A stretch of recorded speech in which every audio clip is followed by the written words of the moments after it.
Hi, it's Jeff here from discoverdouble-bass.com. That is the home of online video bass lessons and courses. So whether you're a classical player, jazz bass player, bluegrass, whatever, we're going to have stuff over there for you which will help you on your journey. Now, today I'm joined by somebody who's a good friend and someone I spent a lot of time listening to as a fan of Contrabass Conversations. It's their host, Jason Heath. Welcome, Jason. It's great to have you here. Jeff, it's a pleasure. I've had such a great time filming these courses and working with you and everybody here at the Discover Little Bass team. So thanks for having me. Well, it's been our pleasure, and it's been really enjoyable to hear you present the fundamentals in a new way.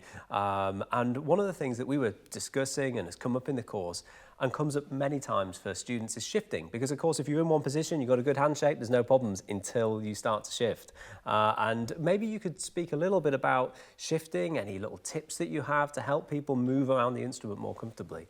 Yeah, it's the giant challenge of this instrument, or one of them certainly, and I love showing violinists what a bass position is like. Because on a violin, you can play a 2-octave G major scale and you've still got some extra notes. You haven't even left one position.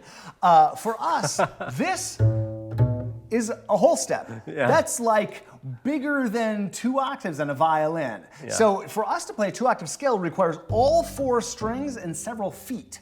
So if we want to do anything more than a whole step, we have to shift. So as a result, bass players find themselves shifting early and often and all the time, and we've got thick strings, and there are just so many obstacles, on our musical development path. So shifting, there's a lot of confusion regarding shifting. I see people very commonly, let's say they were trying to get from A to D.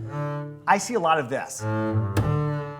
And that is the musical equivalent of having the lights off and reaching for the light switch. You might get it, but you probably won't. And so what you need to do on bass is measure that distance by keeping the finger down. That slide, which we can work to eliminate over time, helps our ear and our body find the note. Now, the other thing I see very frequently, I see many things, some combination of like all sorts of things moving at different times, or the finger moving, or the thumb not keeping up. And I think it's important to think about other things you do in life and how you can relate them to motions on the bass. So let's just think about if you're going to throw a ball. You wouldn't throw a ball like that. You would wind up, you would turn your body, and the last thing to go would be the ball. The hand's the last thing to go, and it's totally true in shifting. What you need to do is actually start to get your body in position. My elbow starts to get in position,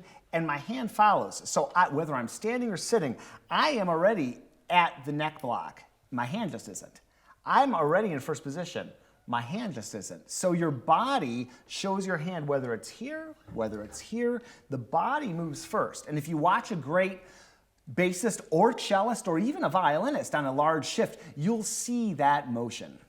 That's really interesting. I've noticed as well that when you have players that become too fixated on shifting, if they're watching their hand, it's not as positive as watching the target note. Mm-hmm. Having that in your line of vision, if that's part of it. And I think it's a mental focus. And also I was thinking with the keeping the pressure down on the string, another place that tends to cause problems is transitioning into thumb position. Mm-hmm. So maybe from D to the A, people can lift as they move up into thumb position. So yeah, I think it's great advice.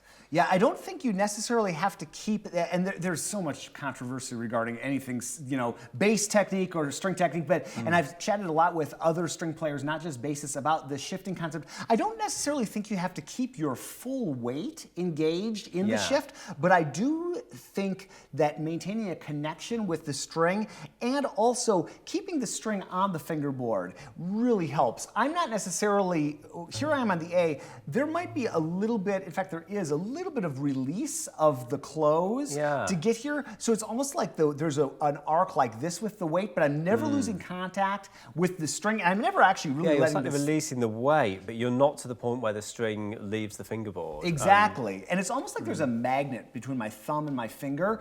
Everything moves as a unit. I think that's so critical to move your hand as a unit and not to let your thumb lag behind. That causes all sorts of strange issues and compensating factors. So this is a strong hand position, just like you pick up a can of soda or shake somebody's hand. You don't do it, shake someone's hand with the thumb up. You shake it like this. You pick up a can of soda like this. So keeping that thumb in this frame is really, really important for shifting. Fantastic. Well, I think on that note, we will wrap up. Everyone at home, I'm sure if you're watching this, you're going to want to go grab your bass, try it out and see how your shifting's working. And if you want to learn more from Jason, please come back to us because we've got a whole range of lessons for the fundamentals of classical double bass playing that are presented by Jason. And it's really wonderful material that I'm sure that you'll enjoy. Okay, Jason, thank you for joining me and we'll see you all next time.